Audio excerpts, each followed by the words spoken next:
Eh, Quiero hacer un feedback, una retroalimentación del examen.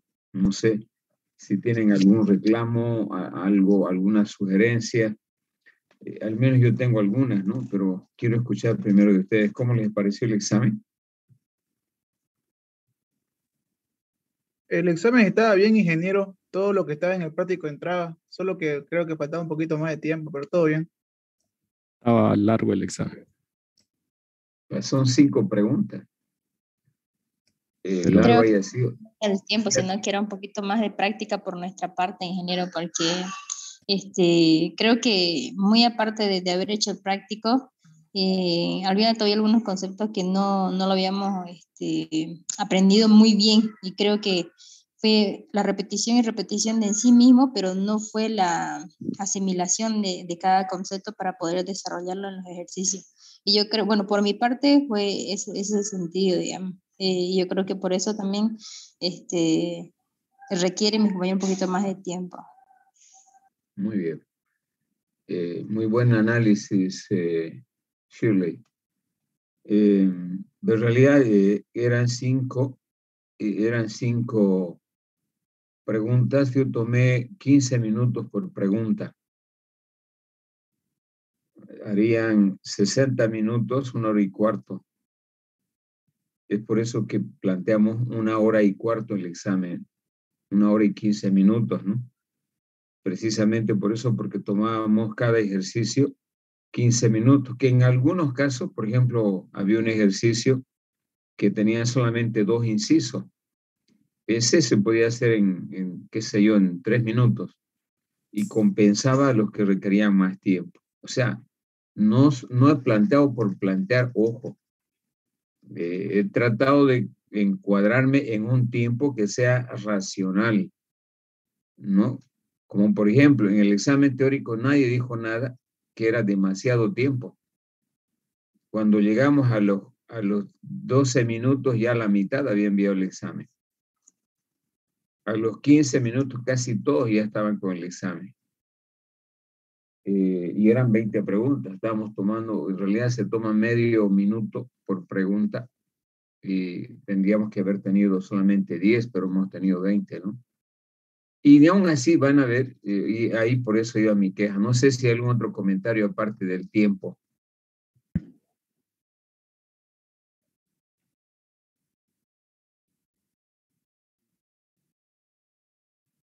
Bien, en todo caso, el examen ha recogido lo que hemos visto en clases y en los prácticos. No ha habido nada que no hayamos visto. E inclusive los ejercicios estaban de acuerdo al práctico que resolvieron. Entonces, yo les decía de que algunos yo veo estudiar, yo también tengo hijos, de que esta materia piensan que es teórica. El alumno, la primera impresión que tiene, lamentablemente, porque algunos docentes lo hacen así, el facilismo, lo que hacen es agarrar y hacerles exponer. Lo que hacen es darles economía política. Economía política llevan los abogados hacia nivel teórico, ¿no? Los conceptos, las definiciones, etcétera. Pero nosotros estamos en una carrera de ingeniería, entonces tiene que tener el análisis cuantitativo. Aún así, hay algunos docentes, principalmente visto en industrial, un docente que no sabe de economía, ¿no? Por eso lo da, les hace exponer. ¿Por qué les hace exponer si ustedes se ponen a pensar? Porque él no sabe la materia. Y es un engaño, ¿no? Economía para los de industrial es muy útil en la parte de proyectos. Llevan ustedes preparación y evaluación de proyectos igual que los de sistema, y ahí es útil.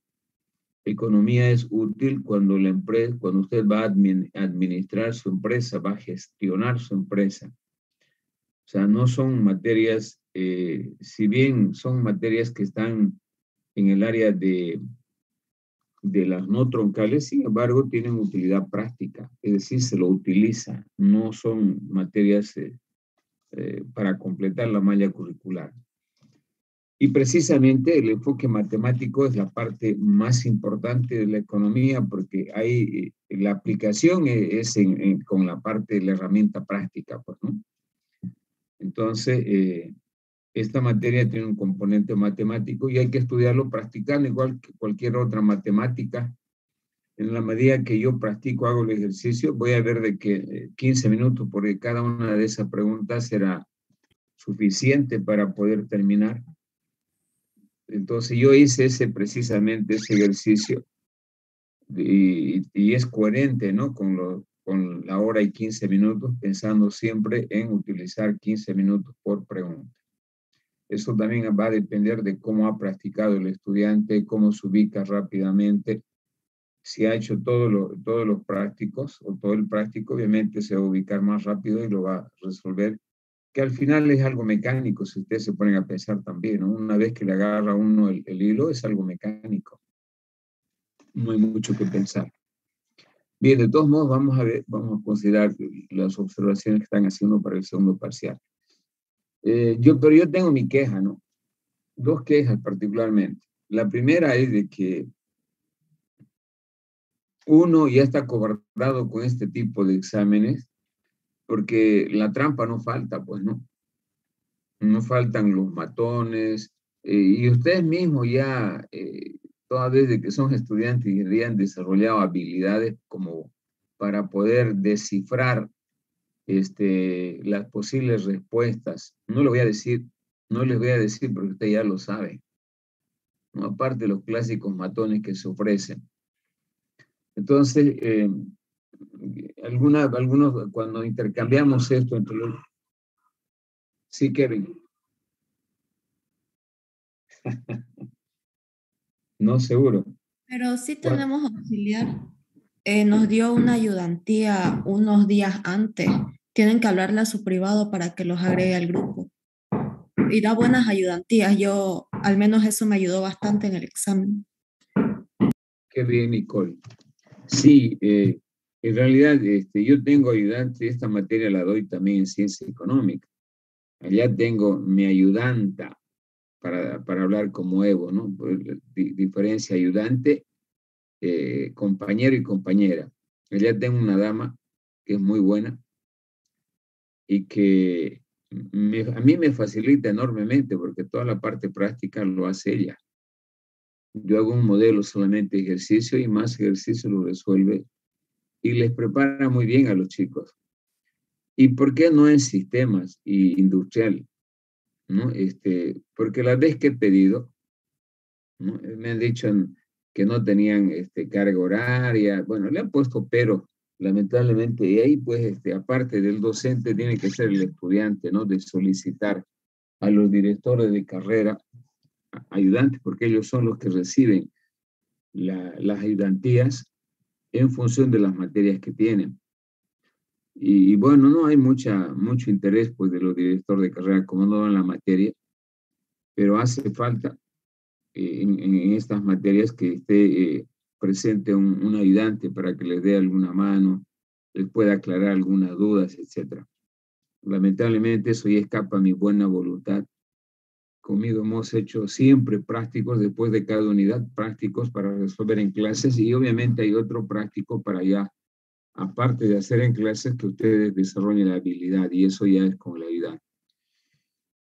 En todo caso, yo reitero, como dijo Nicole, como dijo la otra compañera, Shirley, esto se aprende haciendo con lápiz y papel, ¿no?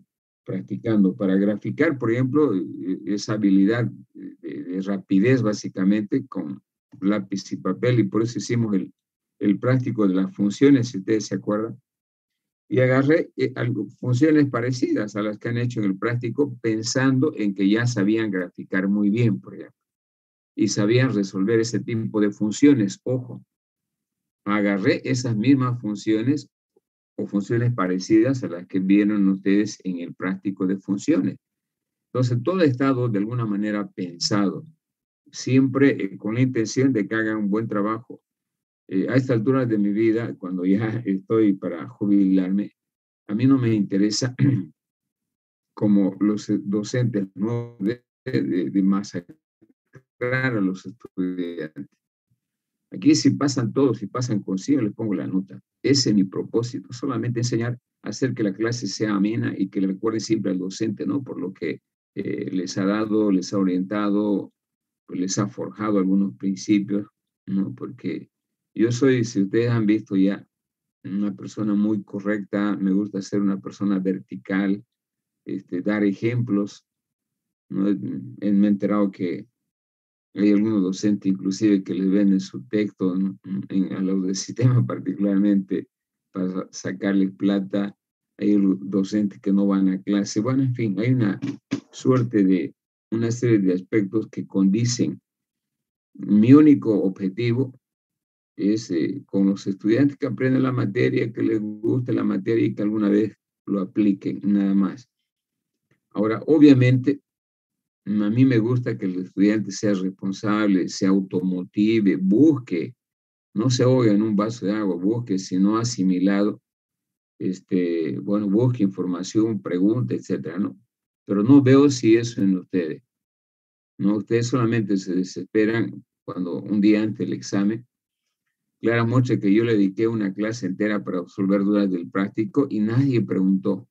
Fue después recién que preguntaron en la próxima clase. Entonces, no lo dejen, por lo visto, siempre lo dejan ustedes a última hora los exámenes. Una forma práctica de aprender es sistemáticamente, ¿no? Hay un método también de evaluación que es sistémico. Cuando yo les pregunto algo, les preguntaba un principio, les pregunto es para que participen y su participación obviamente no es gratuita, tiene un puntaje, eso se llama la evaluación sumativa. Y la evaluación de resultados son los exámenes parciales, los exámenes finales, y la evaluación sumativa es la participación del estudiante, porque aquí, como les veo, a ninguno con la cámara, no sé con quién estoy hablando, parecía ser que tuviera una locura de docente hablándole solamente a una computadora inerte que no se mueve nada, ¿no? Obviamente esa es la clase virtual. Totalmente fuera del lugar de una clase presencial donde se desarrolla empatía entre el docente y estudiantes, el docente puede inculcar principios y valores. Por este medio nada, es un medio congelado, etc. En consecuencia, no es lo mismo para el docente la motivación, me imagino que también para los estudiantes, pero aún así, para que una clase sea amena, por mucho que sea cálculo o que sea física, es importante las preguntas del estudiante, ¿no? Porque me imagino cómo de cansador debe ser. Yo recuerdo cuando era estudiante igual que ustedes, las clases tediosas donde solamente el docente hablaba y hablaba y hablaba o desarrollaba en la pizarra sus fórmulas, sus ejercicios. Es importante el feedback, la retroalimentación. Y eso, cuando se pregunta, se ve de que la estudiante está motivado. Y eso no veo en ustedes, ¿no? Mejor si ni siquiera me saludan. Cuando les saludo, raro el que contesta. Entonces, ese es un valor, por ejemplo. El hecho de que ustedes sean ingenieros no implica que sean corteses, que sean comunicativos, que sean personas que expresen sus sentimientos, ¿no? Es parte de los principios y valores que uno tiene. Y uno de los grandes fracasos, precisamente la persona que no desarrolla valores, principios, no desarrolla empatía, es de que no se adapta fácilmente al campo laboral, ¿no? Tiene resistencia porque hoy el mundo es tan competitivo y que no solamente se requieren competencias en lo que usted se ha formado, sino también para ser líder requiere otras competencias, o para ser un hombre exitoso, como hablamos de los archimillonarios, Bill Gates, un Claure en Bolivia, etc. Son personas ampliamente comunicativas que expresan lo que quieren, que hablan. No hay sordos ni mudos millonarios. Yo no conozco, no sé si ustedes conocen, una persona egocéntrica, muda, que no habla, que solamente mira, igual que el loro mudo, ¿no? O el loro colla, como dice, mira todo, no habla nada, pero no se pierde una mirada ahí al docente en clase. Y cuando el docente quiere hacer un feedback, una retroalimentación, se queda congelado. Tiene que cambiar, tenemos que cambiar. Nunca uno deja de aprender, chicos. Entonces, el examen sirve para hacer este tipo de evaluaciones. Hay que estudiar anticipadamente, hay que resolver el práctico. Lo han tenido 3 semanas. 3 semanas para poder resolverlo muy bien y estar más ágiles para resolver los ejercicios. Entonces, 15 minutos desde mi punto de vista del experimento que hice era suficiente para resolver, y uno que otro era mucho más rápido inclusive. Perfecto. Voy a compartir a ver si puedo hacerlo. Déjenme ver los resultados de la evaluación teórica. Seguramente están viendo, ¿no? Este es el reporte que me da a mí, por eso estos formularios Google Drive están conectados a Classroom. Es lo mismo que en Classroom. Entonces yo tengo este reporte de lo que han dado. Fíjense ustedes, sé cuántos han sacado 40, la nota máxima, 6. ¿Cuántos han sacado la nota más baja? Unos que ha sacado 6. Y bueno, el pico más alto está en la panza, ¿no? de la nota. Tengo 8 alumnos con 26, tengo 8 alumnos con 20. Y el resto está más, si lo analizamos a partir de la estadística, la curva de la normal está más cargada a la izquierda que a la derecha, ¿no? O sea, en la parte de la izquierda está más el grueso, y la parte de la izquierda son notas menores a la de aprobación. Ya eso es eso me refleja más o menos el comportamiento de la mayoría. Hay buenos exámenes, excelentes exámenes, pero no son la mayoría. Lo que uno quiere como docente es que esto se invierta, esto esté a la derecha. No que esta de 40 llegue no solamente 6, lleguen la mitad por lo menos. Ahora mi pregunta es, ¿cuál ha sido el problema para que no hayan sacado todos la nota más alta en teoría? ¿Qué problemas han tenido? Tiempo. No. Eso sí, no tiene fundamentación el tiempo. No, no 20 creo. minutos. No. Perdón, quiero que le interrumpa. Con respecto a lo que todo, creo.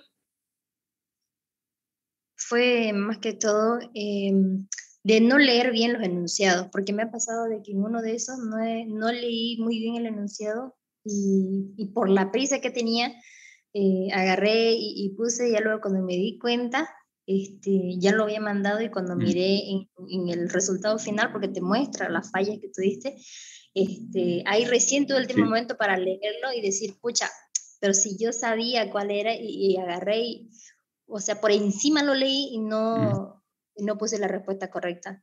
Más que todo creo que fue esa la falla. Bueno, en mi persona, no sé si en el resto de compañeros. Sí, para algunos, ¿no? Tiempo no creo, ingeniero. Con respecto al tiempo, estaba bien, de acuerdo al tiempo, estaba perfecto. Lo que sí sería es eso, de que no supimos leer muy bien los enunciados para poder desarrollar. De acuerdo, Shirley. Sí, yo creo que es el problemita, ¿no? Y el otro problema de ese tipo de exámenes. Adelante. Margeli.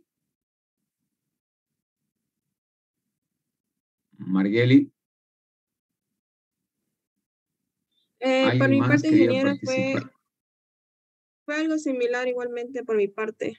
Un poco confusión en las preguntas. Ya. Más gracias. Lectura me faltó más, creo. Sí.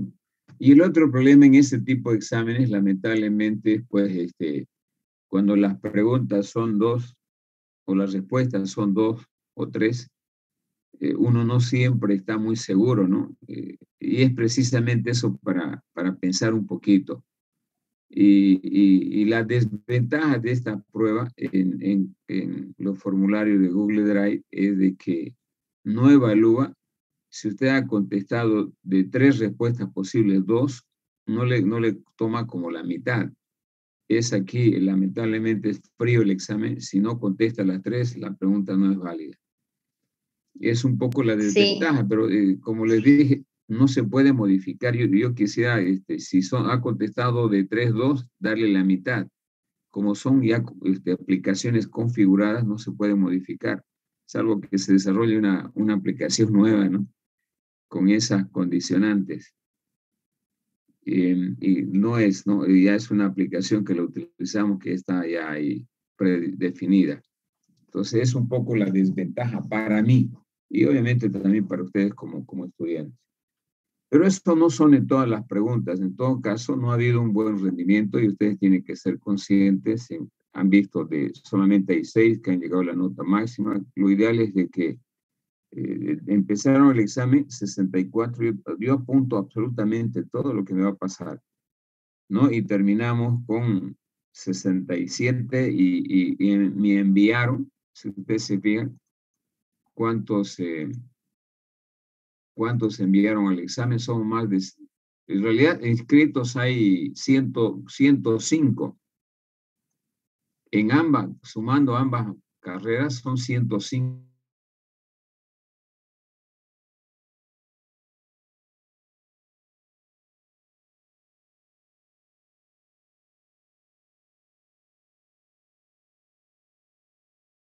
ingeniero, no se le escucha ni se le puede ver, creo que su internet está fallando.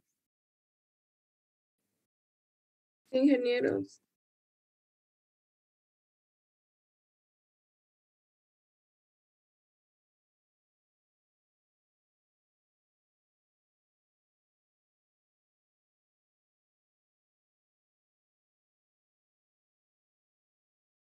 Les decía de que somos, sumados las dos carreras, 105 alumnos. Y me preocupa porque solamente han entrado al examen 67. Y seguramente, bueno, me preocupa por un lado y por otro lado estoy viendo que es una tendencia normal en este tipo de modalidad, ¿no? Y en presencial igual la tasa de deserción altísima y eso es lo que el gobierno, por ejemplo, ha observado cuando el actual rector ha ido a negociar y tenemos como compromiso disminuir la tasa de reprobación y la tasa de deserción, ¿no? Han inscrito 107 alumnos en este grupo y solamente han rendido 75. ¿Y qué pasa el 30? Si ustedes hacen un análisis, son 30 dividido entre 107 alumnos. El 28% de entrada ya no han dado y han inscrito perjudicando a otros que posiblemente podían haber ingresado. Entonces, no sé a qué se atribuye la elevada tasa de deserción en los exámenes. Y no solamente pasa aquí, ojo, en la noche igual me llamaban, porque ese mismo día tomo a todos. En la tarde no tuve mucha ausencia. En la noche sí me llamaban que estaban con sus hijos. En la noche, en ciencia económica, la mayoría son personas mayores, ¿no? Con familia. No faltó uno que me llamó que le estaba llevando de urgencia a su hija, otro que tuvo un problema con su moto, al llegar se le pichó la llanta, y otro, bueno, que sí podía dar otro día, pero hay una informalidad, lamentablemente, está relajando demasiado esto del estudiante, y no vaya a ser de que a ustedes, con todo esto, de que inscriben la materia y no van, y les cobren por materia reprobada y por materia abandonada. Ojo, hay una propuesta que se aplicó, me acuerdo, cuando estaba de rector el ingeniero Orellana, le estoy hablando hace el año 2006, no antes, el 98, 99, y ese aplicó porque eran igual estas tasas altísimas. Los estudiantes inscribían y abandonaban, uno se presentaba a los exámenes, ¿no? Entonces es un problema serio porque es como en una fábrica, ¿no? Que usted mete materia prima y para fabricar, qué sé yo, 100 sillas y solamente saca la mitad. ¿Y la mitad qué significa? Que significa que usted está desechando la materia prima y eso impacta en su costo, ¿no? Tomando en cuenta que la universidad casi el 80% de su presupuesto lo utiliza para pagar sueldo y salario, No es como la alcaldía, la prefectura, donde utilizan máximo la regla de oro, 20%, gasto corriente. ¿No? ¿Por qué? Porque ellos hacen obras, hacen infraestructura, etcétera, escuelas. En cambio, la universidad, su misión es formar profesionales. Por eso utiliza el 80% de la universidad en sueldo y salario. Entonces, estamos utilizando mal el insumo, la materia prima que es el estudiante, ¿no? Y por esa razón, muy posiblemente apliquen algunos ajustes, unas penalizaciones, particularmente por materia abandonada, por materia reprobada, porque las tasas son elevadísimas. Le estoy mostrando, acabo de mostrarles que es 28% para esta materia solamente. Con mayor razón, si hablamos de cálculo, de física, debe ser mucho mayor todavía. Entonces, eso es lo que hay que cambiar en los estudiantes. Bien, ya saben, entonces, yo voy a llevarles por lo menos unas 2 semanas para corregir. De aquí a 2 semanas les voy a entregar el examen y lo vamos a resolver en clases para que todos estén conformes el examen práctico, ¿no? Bien, ahora sí, una vez que hemos hecho el feedback del examen, entramos en tema y vamos a empezar a avanzar. A ver, ¿qué hemos hecho hasta aquí? Estamos avanzando en la teoría de la demanda, teoría del consumidor, teoría de la utilidad también se llama. Aquí se analiza básicamente los criterios que influyen para que tomen decisiones de comprar un producto los consumidores. Quisiera que siempre recuerden estas partes que les enseño con los dibujitos que son ilustrativos. En la primera etapa de la presentación, ¿se acuerdan? Había una mujer con un paraguas, y debajo del paraguas signos de interrogación, y sobre el paraguas y en su entorno había una serie de productos, bienes, servicios, descuentos, lo que ustedes querían. Entonces ella se preguntaba qué criterio utilizar para poder comprar, qué cantidad iba a comprar, cuántas unidades iba a comprar. Y eso obviamente ya no está en función de las variables que han aprendido de la demanda. Por ejemplo, el precio, los gustos, el ingreso, el precio de los bienes sustitutos, complementarios, etcétera. Sino más bien la condicionante fundamental aquí es la utilidad. La utilidad que le proporciona un bien al consumidor. Yo gasto en aquellos bienes que me son útiles, no gasto en aquellos bienes que no me dan ningún tipo de utilidad. Y obviamente, aparte de elegir los bienes, como hemos visto en la primera parte introductoria, que las necesidades de las empresas, de las personas, son ilimitadas. A ver, yo no conozco un empresario que diga, ya tengo mi empresa, ya no quiero tener otra empresa, suficiente con uno. Mentira. Hay muchos empresarios, ejemplo, aquí en Santa Cruz, que tienen holding. ¿Qué quiere decir holding? Un conjunto de empresas.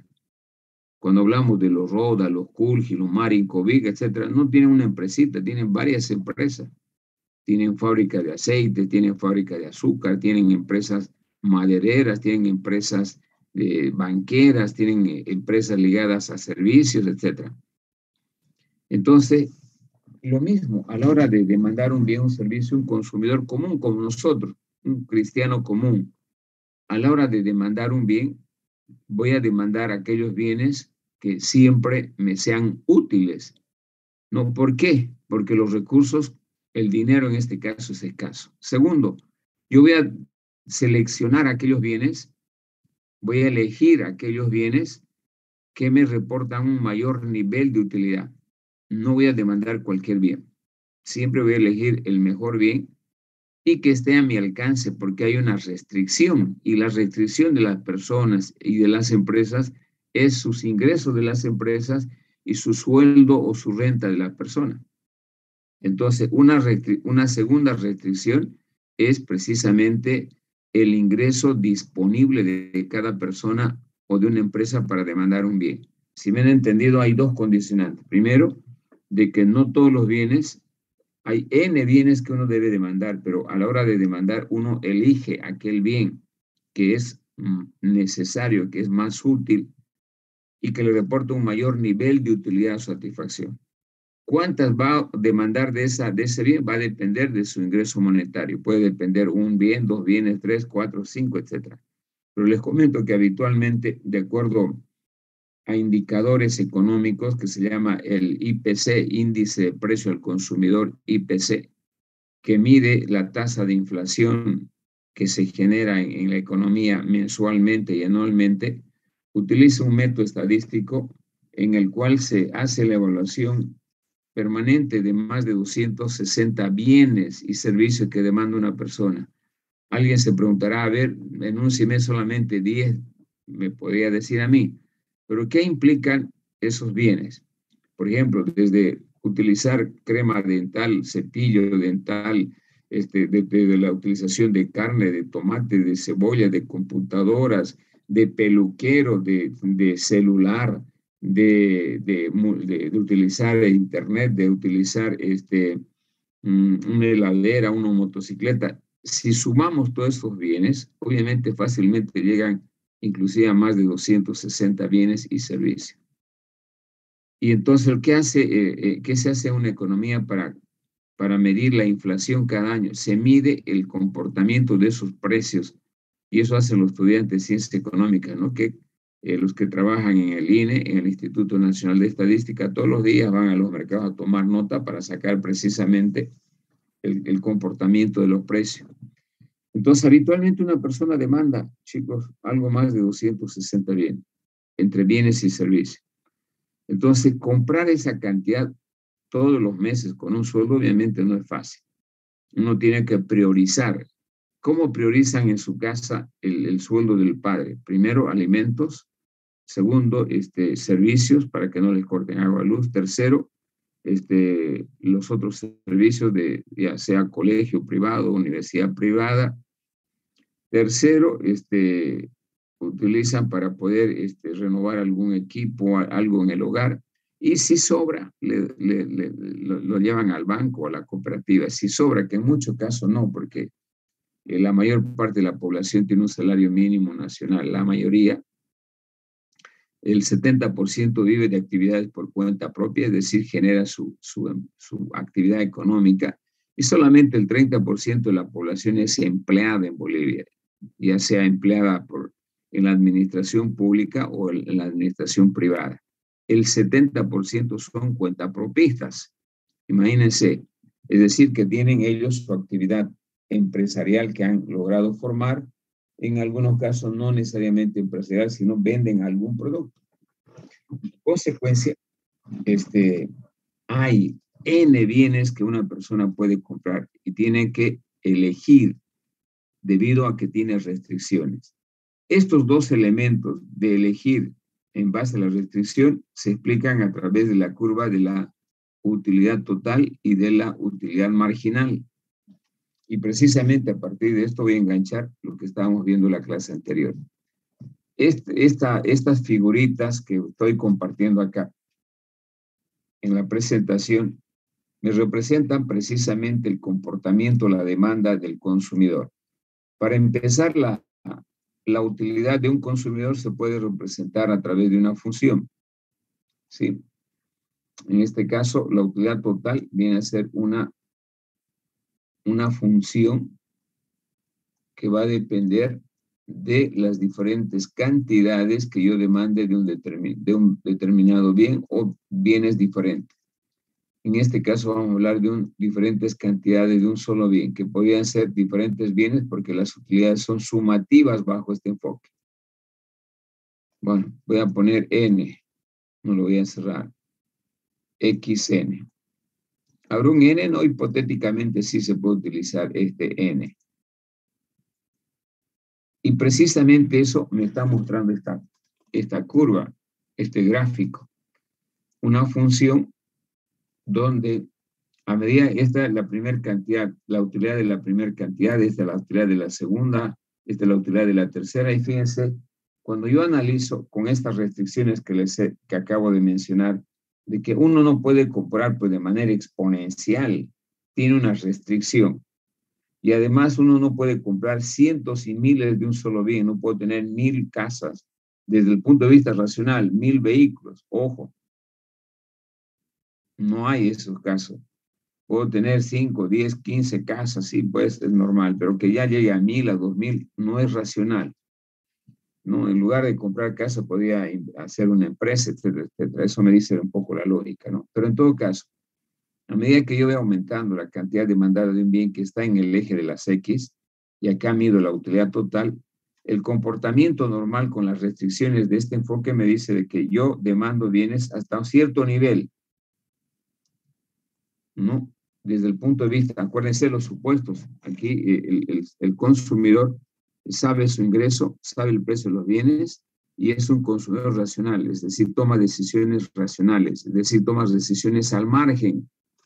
Ya van a ver qué implica eso. Su comportamiento muestra más o menos un gráfico de esta manera y llega a un máximo. Aquí el consumidor está maximizando su utilidad. Eso implica que desde el punto de vista racional no debe demandar más unidades. Aquí está maximizando su utilidad total. ¿Por qué? Porque cada unidad extra después de esta va a hacer que disminuya su utilidad total, ya no sea algo beneficioso, sino sea algo que no le beneficia. A eso le llamamos desutilidad. Esta barra, por ejemplo, ya no es útil. ¿Por qué? Porque está gastando, demandando este bien sin que le reporte una utilidad máxima como la anterior. Prefiero quedarme aquí y esto ya no demando. Porque si demando esto, mi utilidad total está disminuyendo. Entonces, ese es un comportamiento racional. Yo solamente demandar hasta que el bien me maximice su utilidad. Aquí puedo demandar 1, 2, 3, 4 bienes. Con estos 4 bienes estoy maximizando. ¿Puedo demandar el siguiente bien, el quinto? Sí, no. Digo sí, no. Puedo demandar sí, pero su utilidad va a ser la misma. ¿Cuál va a ser el incremento? Ninguna. Entonces sigo nomás acá, en este número de bienes. ¿Puedo demandar el siguiente, el azul? Sí, pero no debo. ¿Por qué? Porque mi utilidad que está en máximo va a quedar aquí. Se va a quedar aquí a este punto. Entonces ya no es una decisión racional. Estoy gastando sin motivo. Entonces siempre una curva de utilidad total va a tener esta forma. Un ritmo creciente hasta este nivel. Aquí tiene un rendimiento creciente. Y luego acá crece esta curva, pero a un ritmo decreciente se le llama. Lento. Eso significa que cada unidad extra que yo demando, ¿no? Cada vez me reporta un menor nivel de utilidad marginal. La utilidad marginal es decreciente y aquí es creciente, la utilidad total. Entonces aquí hay dos segmentos. Este segmento que tiene un ritmo creciente de esta curva, que hay un punto de inflexión que hace que cambie a una campanita esta figura, y es la etapa hasta aquí, de la etapa de crecimiento, pero a un ritmo decreciente. Crece, pero a un ritmo decreciente. Y bueno, acá llega un máximo y aquí decrece, ya es negativo esta parte, ¿no? Entonces esto me dice que si hay un límite para demandar un bien, y el límite es una cantidad determinada de un bien desde el punto de vista racional. Este comportamiento que estamos viendo acá, se puede también analizar a partir del análisis de la utilidad marginal. La utilidad marginal viene a ser la pendiente, si usted quiere, o la derivada, o la pendiente de la utilidad total. ¿Cómo se representa? A través de este gráfico. ¿No? La utilidad marginal me está mostrando de manera objetiva la unidad extra que demando y su efecto en el aumento de la utilidad total. Y precisamente su impacto en la utilidad total es decreciente. Cada vez que yo demando, fíjense, la primera unidad me da una utilidad marginal alta, la segunda menos, la tercera menos aún, la cuarta mucho más menos, la quinta cero, porque este nivel es cero, y la sexta negativa. Eso significa que yo puedo demandar hasta donde la utilidad total me reporte una utilidad marginal cero. Si la utilidad marginal es positiva, yo puedo seguir demandando. Si la utilidad marginal es cero, ahí estoy maximizando. Y si la utilidad marginal es negativa, debo dejar de demandar un bien. Es decir, si yo voy a intentar hacer en este gráfico, si yo los uno a estas dos curvas en un solo gráfico, acá voy a medir la utilidad total y aquí puedo medir la utilidad marginal.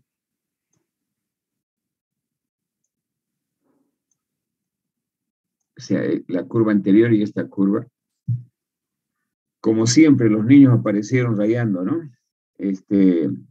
La utilidad total va a tener esta forma.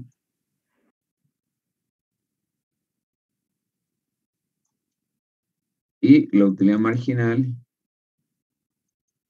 va a ser una curva que va a ir aumentando con las primeras unidades, llega a un máximo y luego empieza a disminuir.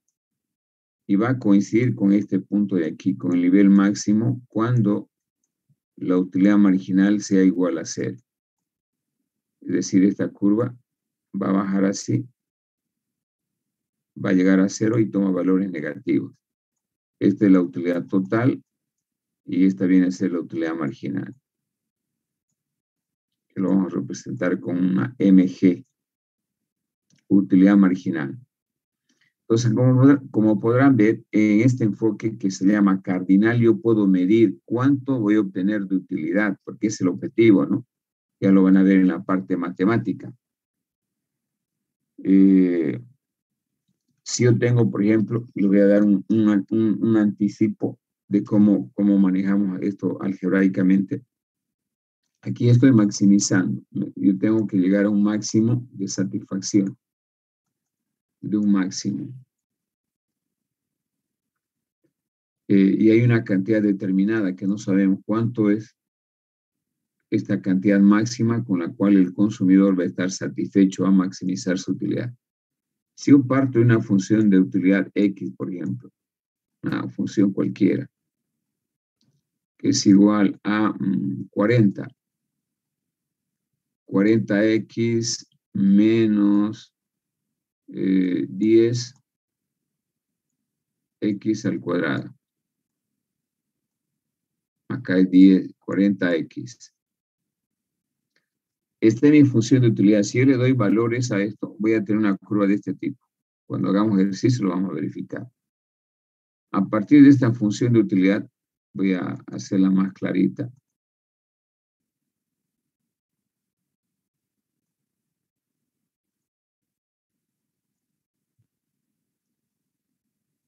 Era 40x menos 10x al cuadrado. Ya saben que la utilidad marginal está acá. Bueno, matemáticamente esta es la utilidad marginal. La derivada de la utilidad total respecto a x cuando yo tengo funciones. Y cuando tengo tabla, utilizo esta fórmula. Bien. Voy a utilizar, como tengo una función de utilidad aquí, la derivada. Derivada de la utilidad total de x respecto a la variable x va a ser igual a 40 menos derivada de x al cuadrado va a ser igual a 20x igual a 0. Derivada del primer orden, 20x. De aquí despejamos x y vamos a tener que x va a ser igual a 40 sobre 20. Esto significa que el consumidor va a maximizar su utilidad cuando demande 2 unidades. X igual a 2. Es decir, si esta fuera esta función que estamos planteando acá, si esta fuera esta función, esta cantidad sería igual a 2. O dicho de otra manera, esta es la utilidad marginal. Esto que hemos sacado de la utilidad marginal. La utilidad marginal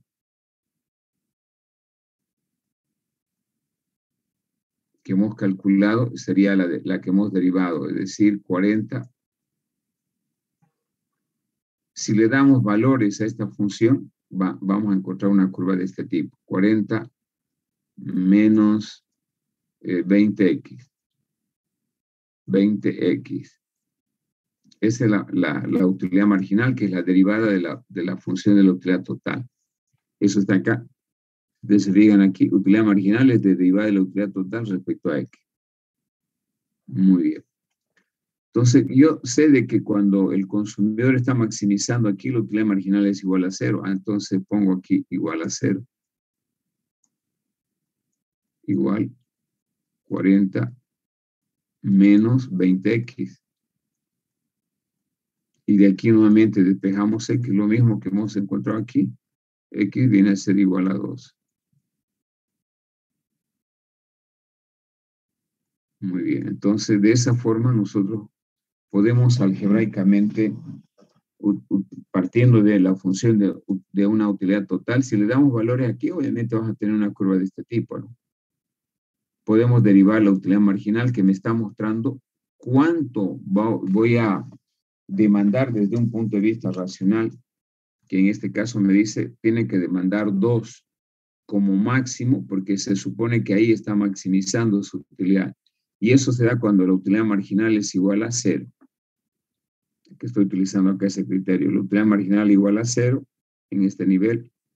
Y ahí me permite determinar la cantidad máxima que debe demandar el consumidor para maximizar su utilidad.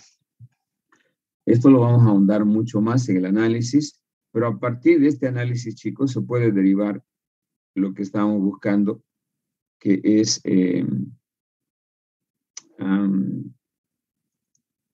la derivación de la curva de demanda del consumidor. Esta es la herramienta que se utiliza para construir las funciones de demanda que a la postre vienen a ser las curvas de la utilidad marginal. Pero vamos a seguir un mecanismo para poder hacer la explicación de cómo a partir de este análisis de la utilidad total y la utilidad marginal se puede derivar, en este caso, la curva de demanda del consumidor sujeto a las restricciones que ya hemos visto del ingreso particularmente y de los precios de los bienes. Hay algo antes de continuar, este término que es muy importante, la ley de la utilidad marginal decreciente. ¿Sí? Este término de la ley de la utilidad marginal decreciente, déjeme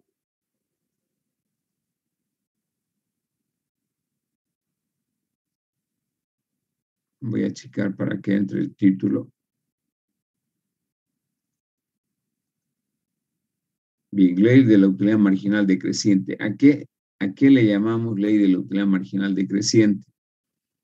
Al comportamiento de esta curva. Fíjense ustedes, aquí estamos representando la utilidad total, que tiene esta forma clásica que ya saben. Este es el eje de la cantidad del bien y esto me está mostrando la utilidad. Que estos, hipotéticamente, estos ratoncitos me explican de una manera objetiva a qué se le llama la ley de la utilidad marginal decreciente. Si ustedes se fijan, estos son maní que están comiendo, perdón, galletas que están comiendo los ratones, si ustedes traducen en inglés, y esto es la utilidad marginal decreciente en Speaking English. En consecuencia, a medida que estos bichitos van comiendo, van satisfaciendo sus necesidades, pero no pueden comer pues hasta un límite indefinido. Hay un límite para todo. Hipotéticamente, de una manera sarcástica, muestran también que la utilidad marginal es coherente. Fíjense, aquí ya no puede comer, ha acumulado tanto, pero ya no puede comer, está satisfecho. Ahí está maximizando su utilidad un consumidor. Unidades adicionales de más galletas para este ratoncito sería intoxicarse, sería que en lugar de provocarle una utilidad, le va a provocar una desutilidad. Entonces no hay forma de poder demandar más para maximizar la utilidad del consumidor. A esa descripción gráfica se le llama la ley de la utilidad marginal decreciente, que dice que a medida que aumenta la cantidad consumida de un bien, en este caso este bien galletas, la utilidad marginal de ese bien tiende a disminuir. Es decir, la utilidad de cada unidad extra que yo voy demandando cada vez es menor. ¿Por qué? Porque ya está satisfecho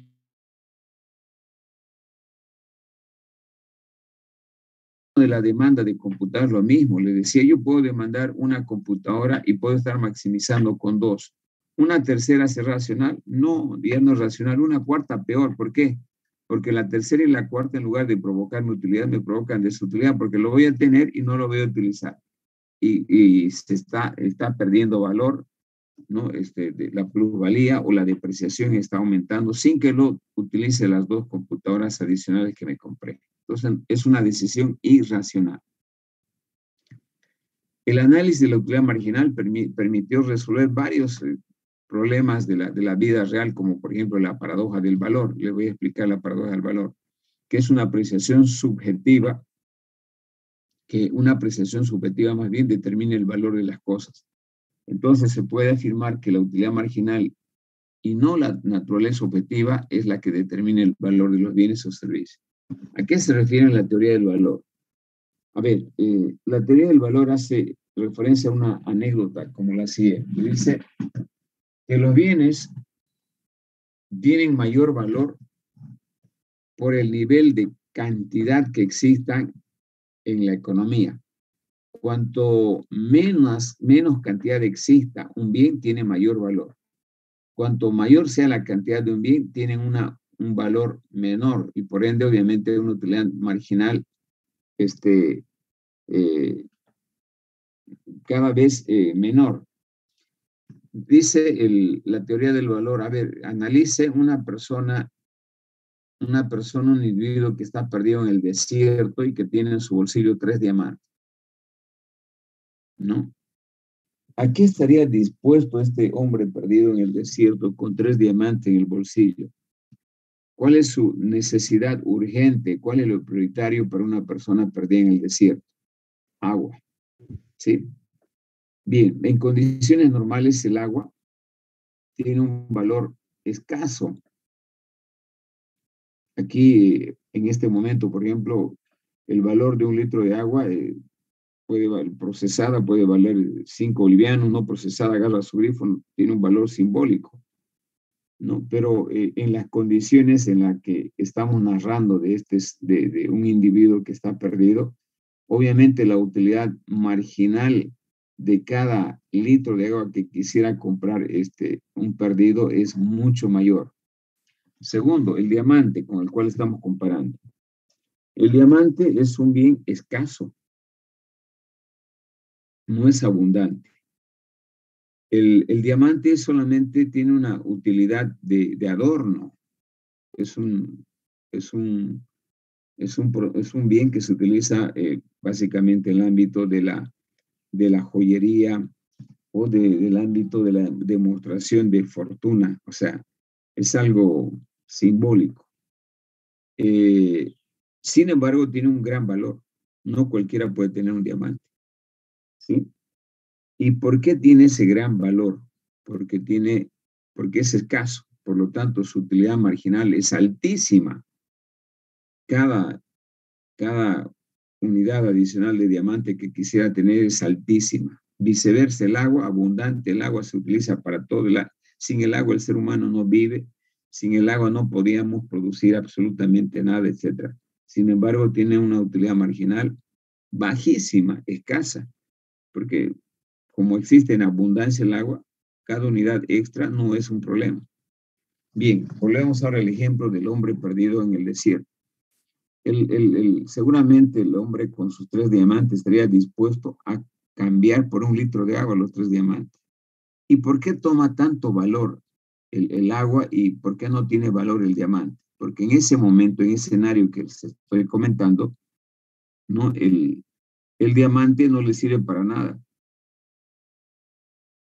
El diamante en ese momento a una persona que está perdida no le sirve, pero sí le sirve el agua para seguir viviendo.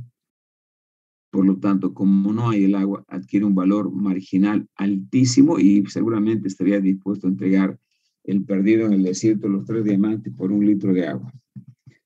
Esto mismo se puede, estas herramientas de la utilidad total, de la utilidad del consumidor también se puede utilizar para hacer un análisis de por qué un ingeniero que estudia 5 años, ha hecho un doctorado, una maestría, es un brillante ingeniero, gana tan poco respecto a lo que gana Messi o lo que gana un jugador famoso.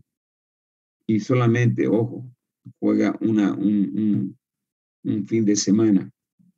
En cambio, el ingeniero tiene que trabajar todos los días. Ese tipo de análisis del valor que tiene un bien o una actividad se puede analizar utilizando el enfoque de la utilidad marginal.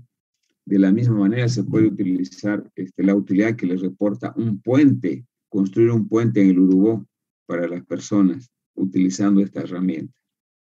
Bien, entonces no es solamente teórico, sino tiene un potente componente analítico y matemático este análisis de la utilidad total. Y entre ellos la utilidad marginal que me dice el valor de cada unidad extra, es el concepto teórico. El valor de cada unidad extra que demanda el consumidor. A medida que va aumentando más unidades, su utilidad crece hasta un límite, no puede demandar más, porque si quisiera estaría siendo irracional, gastando para obtener menos utilidad, y eso no hay. En la vida real no hay. Todos somos racionales. Todos gastamos de una manera racional los recursos escasos que tenemos. Bien. ¿Cómo en ese contexto logra el equilibrio el consumidor? Bueno, estoy utilizando para hablar de equilibrio esta nivelación de esta balanza, hipotéticamente, ¿no? En realidad el equilibrio es otra cosa, pero imaginariamente un equilibrio es cuando dos cosas se nivelan. En el ámbito económico, el equilibrio significa el llegar a un máximo de utilidad o satisfacción donde estoy plenamente satisfecho. Cuando esta balanza está nivelando, yo estoy en equilibrio, ¿no? Y el consumidor se halla en equilibrio cuando consigue repartir su ingreso o su presupuesto, que también se puede llamar de gastos, entre los diferentes bienes de consumo de tal manera que su utilidad o satisfacción sea máxima. Cuando yo gasto mi ingreso, todo mi ingreso monetario demandando bienes o servicios, estoy en la adquisición de bienes, estoy maximizando mi utilidad, me queda cero. Bien, desde el punto de vista economicista, podemos decir de que un consumidor está en equilibrio cuando determina las cantidades de los bienes que va a comprar o que necesita, ¿no? Y que al mismo tiempo le están maximizando su utilidad. En este caso, considerando su restricción presupuestaria, que es su ingreso y el precio de los bienes. Entonces, repito, que un consumidor está maximizando su utilidad cuando ha comprado el número y la cantidad de bienes que le permiten estar satisfecho, maximizar su utilidad, ¿no? Considerando básicamente la plata que tenía para comprar y el precio de los bienes. Si nos ponemos a analizar con el demandante de computadoras, un estudiante de ingeniería está satisfecho cuando no logra contar con las computadoras que siempre quería, con una personal y otra en su casa para poder trabajar, considerando en este caso la plata que tenía para comprar y el precio de los dos bienes. Es decir, este equilibrio podemos analizarlo en el marco de dos contextos. En un contexto donde le llamamos equilibrio simple de un bien y un equilibrio compuesto o de más de dos bienes, o de dos o más bienes. En el primer caso, en un modelo simple donde el consumidor realmente hipotéticamente demanda un bien, ojo, el análisis economicista tiene muchos supuestos y uno de los supuestos es precisamente manejar este comentario que estamos haciendo acá. Analizar el equilibrio del consumidor solamente con un bien. No es una contradicción a lo que les dije, que las personas demandamos una cantidad bastante significativa de bienes. Les decía que algo más de 260 bienes. Pero obviamente a partir de este análisis se puede inferir para N bienes. Esa es la ventaja del análisis economicista, de que el comportamiento de un bien se puede replicar para analizar el comportamiento de N bienes. En este caso, vamos a analizar un equilibrio en un supuesto modelo donde existe solamente un bien. Y además, el que acabamos de ver, el gráfico, en este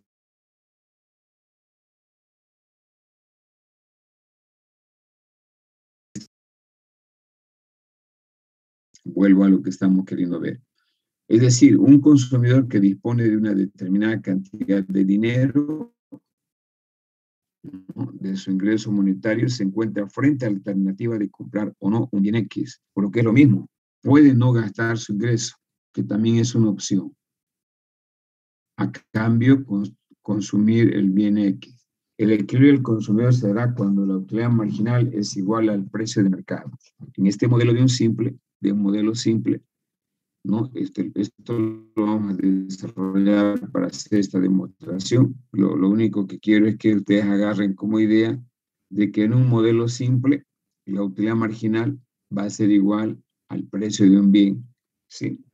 Eso lo vamos a demostrar en la pizarra algebraicamente, por qué se maneja este supuesto que la utilidad marginal puede ser igual al precio, ¿no? Para ello yo tengo que construir una fórmula, un lagrangiano, por ejemplo, donde mi beneficio, que son mis ingresos totales, restados con mis costos totales, me den un valor positivo.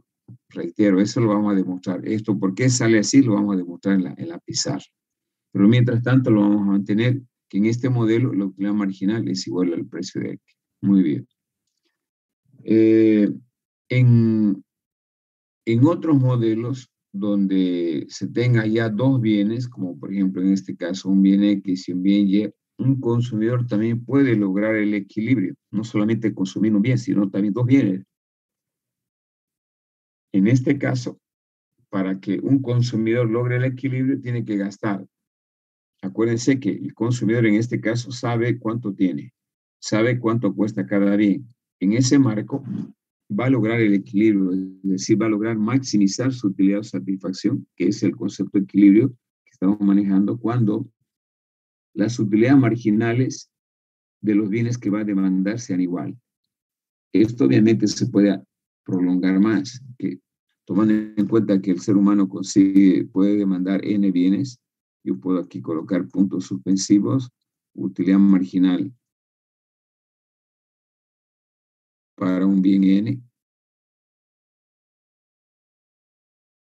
dividido entre el precio n. Es decir, una persona puede demandar más de dos bienes, no solamente dos, pero el modelo me analiza con dos bienes porque yo utilizo un plano cartesiano XY.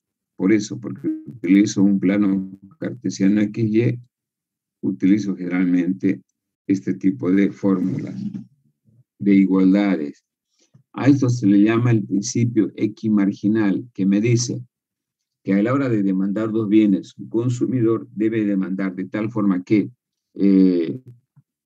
el cociente entre la utilidad marginal por unidad, por peso monetario gastado, debe ser igual a la utilidad marginal de otro bien, no por unidad monetaria gastada en ese bien, hasta la utilidad marginal de n por precio n gastado en la compra de ese bien.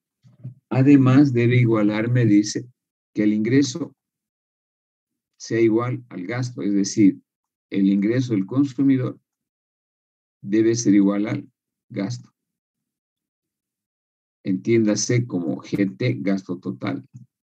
Que en realidad esto es el gasto total. Si usted multiplica el precio de un bien que ha comprado por la cantidad de ese bien, el precio del bien Y que multiplicado por la cantidad que ha comprado, le va a dar, en este caso, el gasto, de tal manera que en este modelo el ingreso es igual al gasto.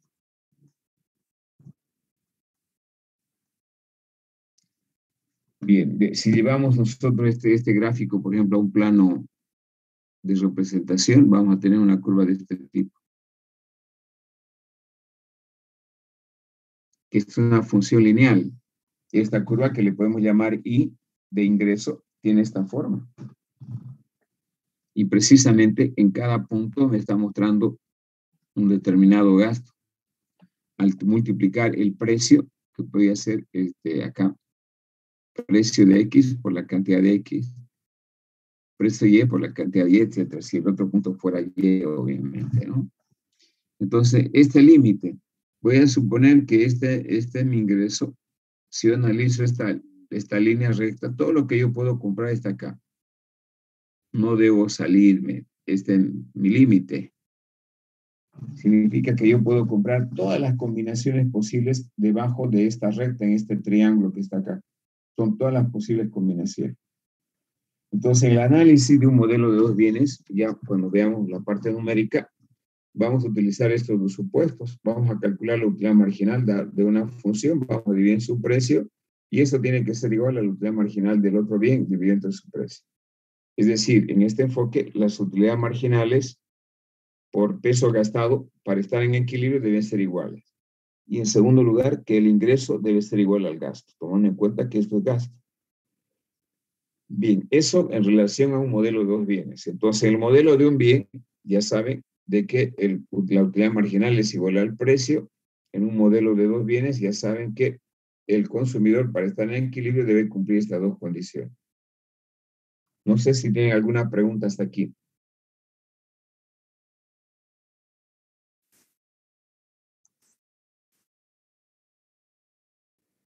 Ninguna, ingeniero.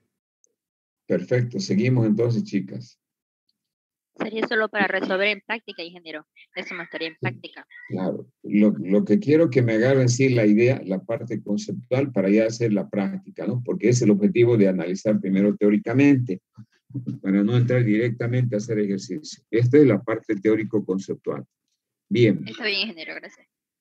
Entonces, esta igualación, particularmente de estas dos utilidades marginales respecto al precio, se llama el principio equimarginal, que establece el máximo beneficio por boliviano gastado de un consumidor cuando está demandando dos bienes. Bien. A partir de esto, chicos, se puede derivar en este caso la curva de demanda del consumidor, la que clásicamente hemos obtenido, ¿no? Debido básicamente a que detrás de la función de demanda se esconde una función de utilidad marginal, o dicho de otra manera, la curva de demanda no es más que el comportamiento de la utilidad marginal. ¿Sí? Si bien el consumidor, a medida que demanda más bienes, él está dispuesto siempre, voy a hacer la grafiquita para que le encuentren sentido a lo que voy a explicar. Ustedes saben que la curva de demanda de un bien X cualquiera es esta, en un plano cartesiano. Y la pregunta es, ¿por qué cuando el consumidor, cuando el precio baja, si yo estoy demandando en este punto A, voy a pagar este precio y esta cantidad? Pero ¿por qué cuando baja el precio la gente compra más? Porque les conviene. Porque la utilidad marginal es menor, ¿no? En este caso, el consumidor va a pagar menos de un bien y va a comprar más, sí y solo sí. Obviamente, el precio baja porque cuando hay más cosas, la utilidad marginal, acuérdense, aumenta, ¿no? Porque cuando hay poca cantidad, el precio es alto. Esta es una cantidad 1. Pero por una cantidad mayor, el consumidor nunca va a estar dispuesto a pagar el mismo precio. Va a estar dispuesto a pagar este precio 2. ¿Por qué? Porque la utilidad marginal, en este caso, para la cantidad 2 es menor. Ya no es como la primera. Acuérdense del cuentito que les hice del hombre perdido. Y hemos dicho de que el precio, el valor de un bien está en función de la cantidad que existe en el mercado. Cuanto más exista, va a tener menor precio. Aquí hay más cantidad. El punto B tiene más cantidad y por lo tanto va a tener menos precio. El caso del diamante. El diamante, ¿por qué es escaso? Tiene un precio alto. El agua, porque tiene un precio más bajo, no tiene obviamente una utilidad marginal baja por la abundancia que hay en el mercado. Y precisamente esto es lo que llevó a construir la curva de demanda, este principio del comportamiento, inicialmente la demanda, que se lo explica a través básicamente de la utilidad marginal. Es decir, lo que decíamos hace rato, ¿no? Que detrás de la función de la demanda se esconde una función de utilidad marginal. Si ustedes han visto, esta es la misma forma de la utilidad marginal. Decreciente. Matemáticamente, la función de la utilidad marginal se representa por la pendiente de la función de la utilidad. Ahora bien, la utilidad total crece, pero a una tasa creciente para ciertos niveles de consumo de un bien X y se mantiene constante y finalmente decrece para niveles de consumo de dicho bien. Estamos hablando de este gráfico, un poco ya juntando todo lo que hemos visto. Esto.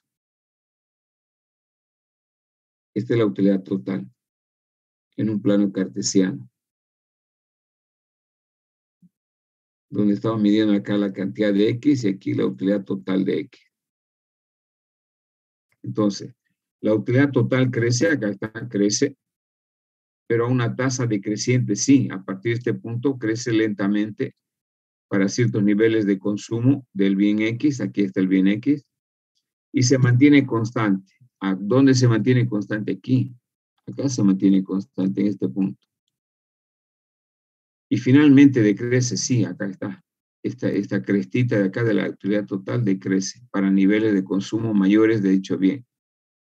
Correcto. Estas son las cantidades. Para cantidades mayores al óptimo, que es aquí en este punto, con esta cresta de aquí, obviamente la utilidad total va a disminuir, ¿no? Ya no va a ser un bien, sino va a ser un mal. Ahora bien, como la utilidad marginal puede ser medida en unidades monetarias, y lo hemos hecho con el diamante, de acuerdo a lo que indica el equilibrio del consumidor en un modelo simple, donde la utilidad marginal es igual al precio, podemos asociar a cada nivel de utilidad marginal un valor, un precio. Es decir, a cada uno de estos precios le vamos a asociar aquí la utilidad marginal 1 va a ser igual al precio 1. Y la utilidad marginal 2, UMG 2, va a ser obviamente igual al precio 2. A partir de aquí podemos derivar la curva de demanda del consumidor de la siguiente forma. Como podrán ver ustedes, acá tengo la utilidad marginal, que es esta, la que hemos visto acá en el anterior gráfico, utilidad marginal. Estoy midiendo en este eje y acá la cantidad de X. Si ustedes se fijan acá, la utilidad marginal va a ir disminuyendo conforme vaya aumentando la cantidad demandada de un bien. Entonces, su utilidad marginal es menor cuanto más bienes demande. La última unidad comprada va a tener menor utilidad marginal porque cada vez la utilidad marginal disminuye. Este mismo análisis puedo comparar para derivar la curva de demanda, donde la utilidad marginal, como dijimos acá, la utilidad marginal es igual al precio. Entonces bajo esa lógica, la utilidad marginal 1 va a ser igual al precio 1. Y así voy asociando. La utilidad marginal 2 va a ser igual al precio 2. Y finalmente la utilidad marginal 3 va a ser igual al precio 3. Hago la proyección correspondiente y encuentro la demanda del bien X. Entonces digo precisamente que a partir del análisis marginalista se puede derivar la curva de demanda para cualquier bien en una economía. Finalmente, de acuerdo al gráfico, se puede observar que la utilidad marginal corresponde a un precio. La utilidad marginal corresponde a un precio para cada nivel de cantidad, para cada uno de estos niveles. Por tanto, se puede determinar un conjunto de parejas de precio y cantidad anotados en PI y XI, que muestra que existe una relación inversa entre ambas y que la curva de demanda es igual a la curva de la utilidad marginal. ¿No? Precisamente la relación inversa, que ya saben en la ley de la demanda, también se da aquí, ¿no? La utilidad marginal va a ir disminuyendo conforme exista más cantidad de un bien. Cuanto menos cantidad exista de un bien, mayor será su utilidad marginal, el diamante. Cuanto más abundante exista un bien, agua, ejemplo, su utilidad marginal es menor. Fíjense, es UMG. Entonces aquí, finalmente, y con eso concluimos, hay una relación entre básicamente la cantidad existente de un bien y la utilidad marginal. y eso nos permite derivar la curva de demanda. Bien, el segundo enfoque es este que le estoy presentando en el dibujito rápidamente, el enfoque ordinal. El anterior se llamaba cardinal de cantidad. Este enfoque para explicar también cómo se comporta el consumidor en el mercado y cómo debe demandar, maximizar su utilidad o lograr el equilibrio, que es lo que estamos buscando, utiliza otra herramienta, un enfoque alternativo donde no necesita saber el aporte de cada unidad extra o de la utilidad marginal.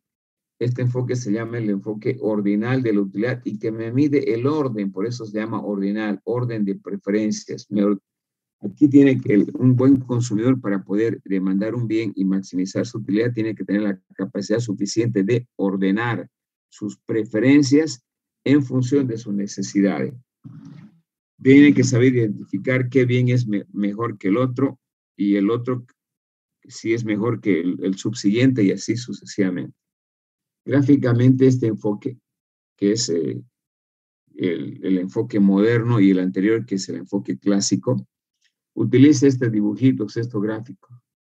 Curvas convexas respecto al origen, curvas decrecientes para explicar el comportamiento de la demanda del consumidor, ¿no? Y a partir de aquí podemos también inferir la curva de demanda como lo hemos hecho anteriormente en el enfoque cardinal. Este enfoque habla de un orden de preferencias, por lo tanto sus instrumentos son diferentes para analizar cómo se determina la demanda de un consumidor.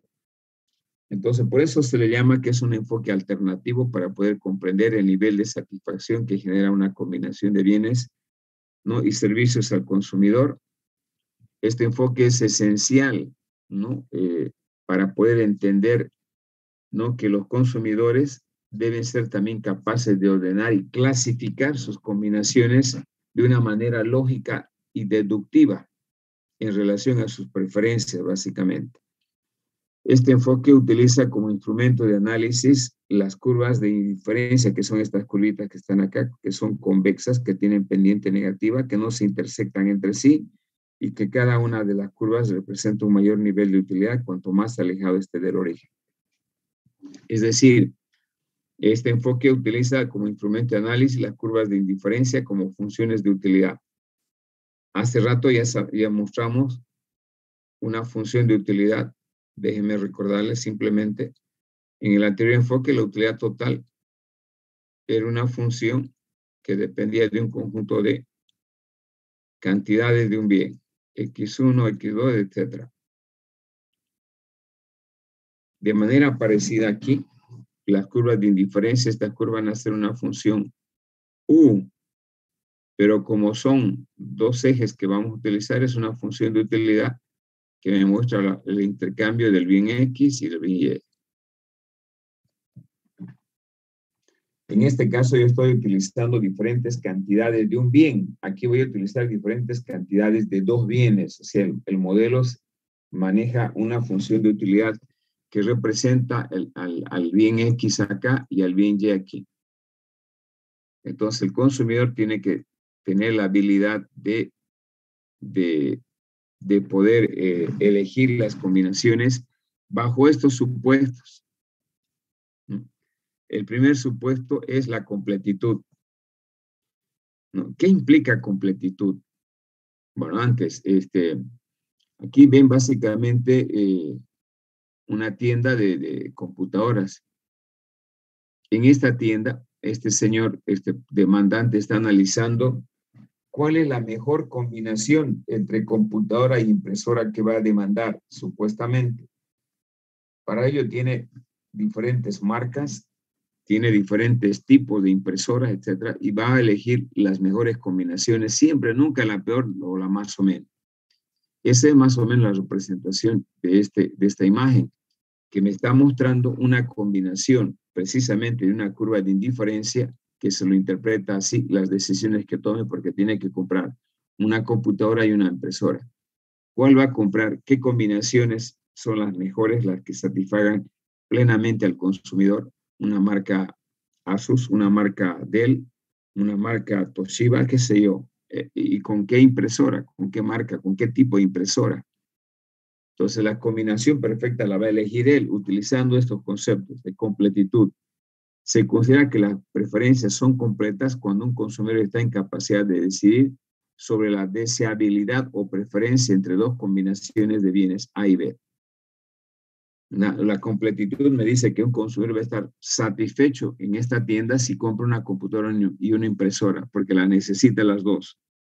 No solamente se va a quedar con la computadora porque no va a maximizar su utilidad con la computadora, sino también con la impresora.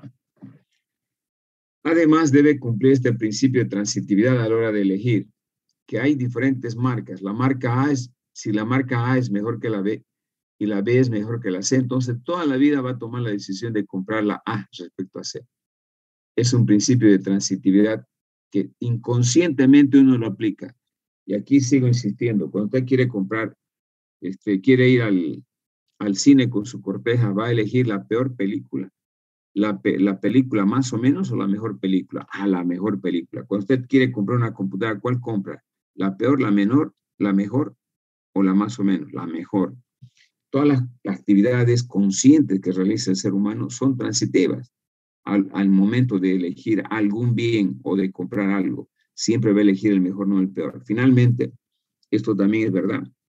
Por principio, ya sabemos que para un ser individuo, para una empresa, cuanto más plata tenga, mejor. Cuantos bienes compre, mejor. Cuanto más bienes compre, mucho mejor. Entonces, este supuesto también dice de que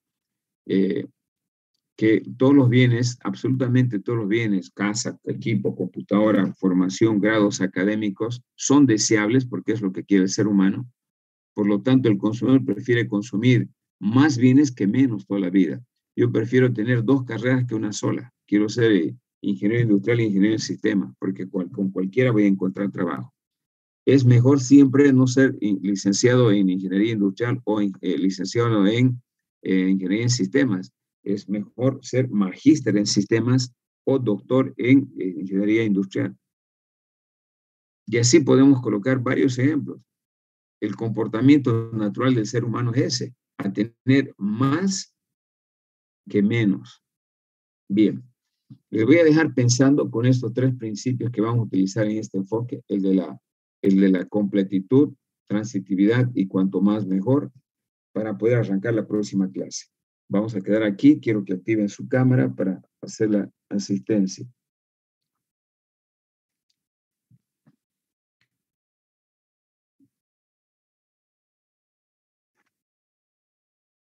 Hoy solamente entramos 49 estudiantes. Van a aparecer ya, pero demasiado tarde después. Gracias, chicos. Nos vemos el día viernes. Que tengan buen provecho. Hasta luego. Hasta luego, ingeniero. Lo dije. Adiós, hasta luego.